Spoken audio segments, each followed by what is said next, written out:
we wouldn't be able to fully talk about 2028 without just thinking more and talking a little bit more about Kamala Harris. And we mentioned her earlier, and that she's one of the currently front runners, and it's very early. We do know that she was contemplating, running for governor, and that's not happening. And there is, like you said, in the ether that she will, possibly run again for president. What are your thoughts on that? What are you hearing? And yeah, just overall in terms of what her next moves could and should be. Well, first of all, I'm waiting for my copy of 107 Days to advance copy to land on my doorstep soon. That's because so I have new book, right? her new book about the campaign that lasted 107 days. And so I have to speed read through that as soon as I get it. So that's one thing. But she came to San Francisco, and it was, I think, our first major speech since the election. Two things struck me there. One is that it was very nationally focused still.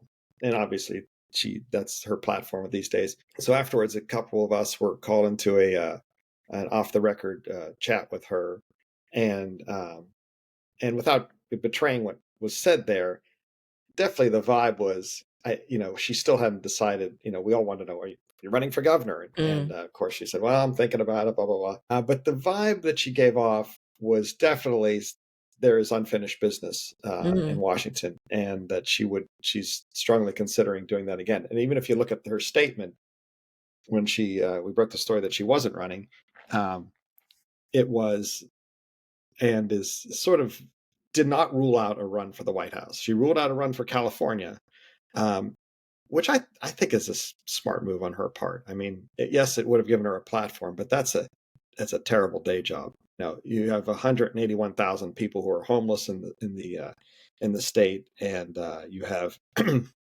you have the highest poverty rate in the country, highest amount of wealth disparity. Those are not good looks for you when you're running for president, and it's hard, and should be next to impossible for anybody to turn that around. Excuse me, in 2 years or a year and a half before she'd have to start running for president, and then. And not to mention high-speed rail. So I think she's definitely considering running again. And she's going to, from what I understand, people I've spoken with, see how the book, see what buzz she gets off the book, because she needs a platform right now to talk about something. So the book gives her a chance to talk to people, talk to new audiences. What kind of vibe does she get from that? What kind of buzz does she get? Does she get, is she getting momentum? Is she finding her voice there? Like, cause she found her voice very early. I mean, I think Steve and I talked about this very early in the campaign, when she was prosecuting the case, and that's when she's in fight mode, she's her best. And the urgency of the campaign allowed her to go into fight mode.